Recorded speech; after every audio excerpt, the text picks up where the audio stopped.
ये चुनाव बिहार में इस बार परिवर्तन होना तय है और 18 तारीख को आप लोग लिख के रख लीजिए।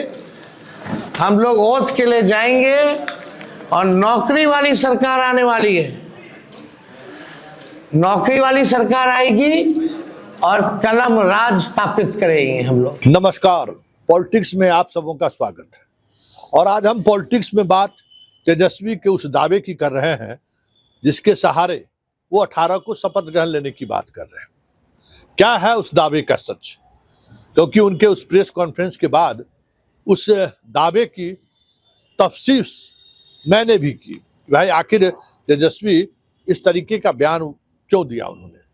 क्या 18 तारीख को शपथ ग्रहण की तारीख घोषित कर क्या संकेत देना चाहते हैं, जबकि बहुत सारी चीजें उनके अनुकूल नहीं है।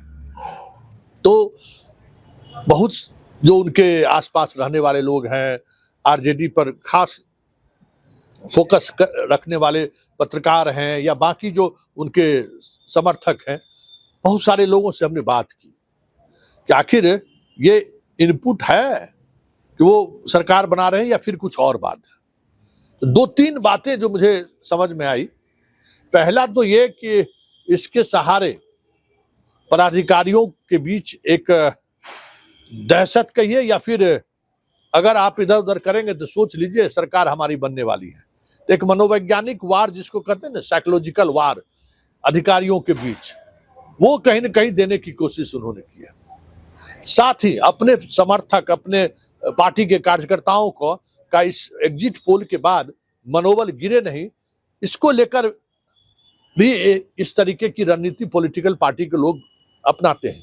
क्योंकि इस बार की वोटिंग के में या फिर काउंटिंग में, वोटिंग के बाद काउंटिंग में पार्टी के कार्यकर्ता पूरी मजबूती से डटे रहे, इसके लिए भी इस तरीके का बयान आना जरूरी माना जाता है।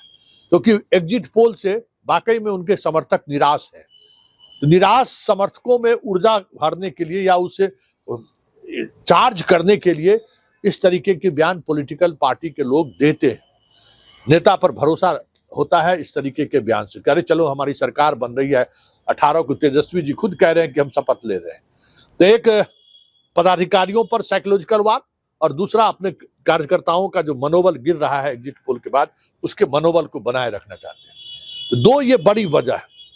वैसे अगर वोट आंकड़ों की बात करें तो आरजेडी कैंप के लोगों का मानना है कि जैन जी जो युवा वोटर है, जो 76 लाख से अधिक युवा वोटर ने वोट किया, उसमें अधिकांश वोटर हमारे साथ। नौकरी को लेकर युवाओं में हमारे पहचान, एक अलग तरीके की पहचान स्थापित हुई है। कलम की बात हम कर रहे हैं, नौकरी की बात कर रहे हैं। तो ये सारी बातें ऐसी हैं जिसकी वजह से हमारे साथ जैन जी बड़ी संख्या में जुटी है। साथ ही जो महिलाएं हैं, महिलाओं को लेकर आरजेडी का एक अलग तर्क है। 2020 में हमें 1% ही कम महिलाएं वोट की थी ओवरऑल, इसलिए महिला हमारे साथ इस बार ज्यादा मजबूती के साथ है। क्योंकि हमने जो स्कीम चलाई, हमने जो स्कीम को लेकर जनता के बीच संवाद किया, हमारे कार्यकर्ताओं ने जिस तरीके से गांव-गांव कहा कि वृद्धा पेंशन हम दुगुना कर देंगे, हर घर के हर परिवार के एक लोगों को सरकारी नौकरी देंगे, उन सब चीजों का इम्पैक्ट है कि हम फिर से सरकार में आ रहे हैं और हमारी सरकार बन रही है। सहनी का वोट हमें मिला है, ये पार्टी मान रही है कि 40% 50% सहनी का वोट हम टर्न कराने में कामयाब हुए। और उसी तरीके से 5 जाति का हमें बहुत संख्यक वोट हमें मिला है। तो ये सारे इक्वेशन, फिर औरंगाबाद के इलाके में हमने चंद्रवंशी को भी जोड़ा है। अलग अलग इलाकों का जो सोशल इंजीनियरिंग है, नवादा में हमने फिर से कुर्मी को, महतों को जोड़ने की कोशिश की है। मोकामा की घटना को के कारण जो भूमियार उम्मीदवारों में जो नुकसान हुआ है, उसको अलग तरीके से हमने संभालने की कोशिश की है। फिर अलग अलग इलाकों में अलग अलग रणनीति उसने अपनाई और उस रणनीति के सहारे वो मान रहे हैं कि हमें अग्रणी जातियों का भी वोट मिला है। भूमियारों का वोट इस बार जो हमें नहीं मिलता था, इस बार भूमियारों का भी वोट मिला है। ब्राह्मण भी उम्मीदवार दिए हैं तो ब्राह्मणों का भी वोट मिला है। हाँ, पहले की तरह राजपूत का वोट हमें नहीं मिला है, लेकिन राजपूत ने भी हमें वोट किया है। उसके अलावा उनका तर्क यह है कि कुशवाहा का बड़ी संख्या में हमने वोट को तोड़ा है, दांगी का हमने वोट तोड़ा है, हमने चौधरी के वोट में सेंधमारी की है। तो इस तरीके का जो जातीय समीकरण है, उस समीकरण के साधने की भी बात वो कर रहे हैं और उसके आधार पर उनका मानना है कि हम 125 से 130 सीट हमारा कंफर्म सीट है जो हम सीटें जीत रहे हैं। तो यही है तेजस्वी का ये तिलिस्म, जिसके सहारे वो कह रहे हैं कि सत्ता में हमारी फिर से वापसी होगी। वैसे 14 तारीख को बहुत कुछ समझ में आ ही जाएगा। 10 से 11 बजे के बाद सारे रुझान सामने आ जाएंगे कि आखिर हो क्या रहा है। लेकिन एक बात तो तय है, इस तरीके के बयान से तेजस्वी ने अपने कार्यकर्ताओं का जो मनोबल गिरा था, वो कार्यकर्ता एक बार फिर से उत्साहित जरूर हो गए। जरा सुनिए तेजस्वी ने अपने कार्यकर्ताओं को उत्साहित करने के लिए मशीनरी में जो पदाधिकारी हैं उनको धमक देने के लिए क्या कहा है, जरा आप भी सुन लीजिए। ये चुनाव बिहार में इस बार परिवर्तन होना तय है और 18 तारीख को आप लोग लिख के रख लीजिए। हम लोग ओथ के लिए जाएंगे और नौकरी वाली सरकार आने वाली है। नौकरी वाली सरकार आएगी और कलम राज स्थापित करेंगे हम लोग। तो आप लोगों का अगर कोई सवाल होगा तो आप लोग जो है पूछ सकते हैं। हाँ, वो अब ना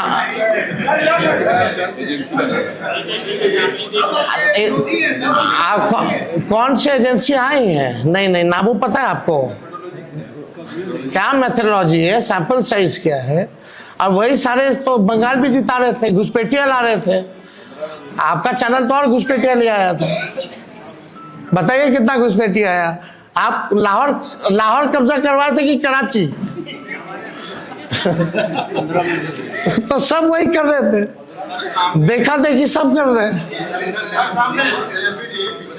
और तो क्लीन स्वीप हम लोग हो रहे। महागठबंधन भारी मैसिव विक्ट्री जो है महागठबंधन की इस बार होने जा रही है।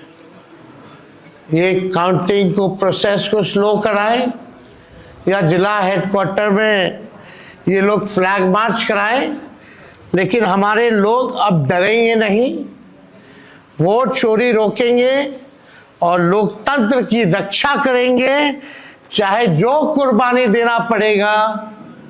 इस बार काउंटिंग में बेईमानी नहीं होने दिया जाएगा। हमारे लोग सजग हैं, डटे हुए हैं।